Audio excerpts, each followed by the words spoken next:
Je veux saluer les gens de Voile International, tous les gens du CA qui sont ici aujourd'hui. Au premier chef, Richard Sanson. Bravo, bravo! Je pense que le fait qu'on assiste aujourd'hui à ce départ-là après 10 ans d'absence, ça témoigne d'un dynamisme, ça témoigne aussi d'une volonté de relance dans le Vieux-Port. Et ça, c'est tout à votre honneur, Richard, à votre groupe. On a des membres du conseil d'administration de Voile International qui sont des gens fantastiques, avec M. Charles Moni comme président qui va vous dire un petit mot de talent aussi. Alors, un corsaire bien connu de la ville de Saint-Malo, M. Jean-Virgile Krantz. Merci Richard. Merci. Bonjour à toutes et à tous. Déjà commencer par vous remercier pour votre accueil, chers cousins, chères cousines, cher Richard, avec l'équipe.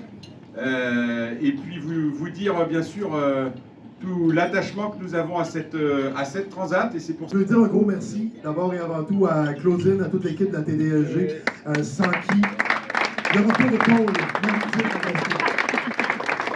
Merci beaucoup Claudine, toute l'équipe Maïté, toute la gang. Je ne vais pas tous vous nommer, on va en avoir pour l'après-midi. Un gros merci. Pour nous, Gaspé, c'est naturel de faire partie de cette transat. Pourquoi? On a des raisons historiques qui nous lient à la ville de Saint-Malo, avec laquelle nous sommes officiellement jumelés depuis 2017. On souhaite nommer à vie sur le conseil d'administration comme président M. Charles Moni.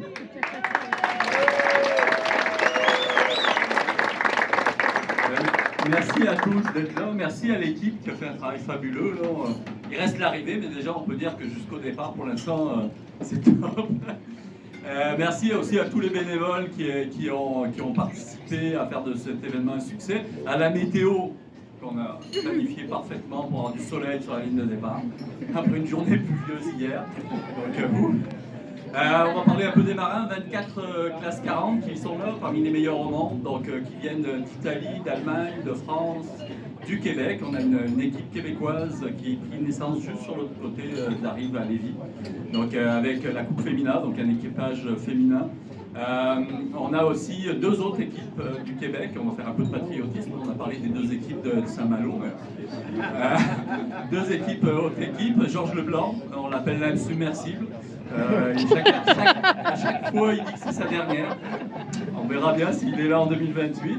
Et puis Gilles Barbeau de Montréal, qui a un beau Volvo 70 avec 16 personnes à bord. Donc ça va être impressionnant de le voir. Le départ va certainement être très beau. Ils vont être confrontés après à des difficultés sur le fleuve. Tout le passage entre ici et Saint-Jean-Port-Joli. Il y a des hauts fonds, il y a des endroits sans vent, il y a des courants. Donc on va avoir sûrement une belle course. Vous allez voir le départ, ça va se précipiter. Puis on va avoir quelqu'un qui va nous animer ça de main de maître. Mais parce qu'il n'y a pas beaucoup d'espace pour 28 bateaux. Et puis il faut qu'ils passent, ils veulent tous passer la ligne en même temps. Parce qu'ils veulent être en avant de tout le monde. Donc ça va être un... Et puis après, on a hâte d'être à Saint-Malo. Donc on traverse. Pour une fois, je vais traverser en avion. J'avoue que petit pincement au cœur malgré tout de ne pas être sur un bateau, mais on va se préparer pour 2028.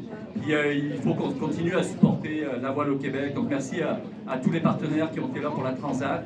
Et on veut ancrer ça un peu plus dans la durée au fil des ans. C'est un des mandats qu'on se donne avec le conseil d'administration de s'assurer que c'est pas juste une fois aux 4 ans, mais on a une filière pour nos jeunes pour arriver vers la course au large. Donc merci à tous, merci Richard.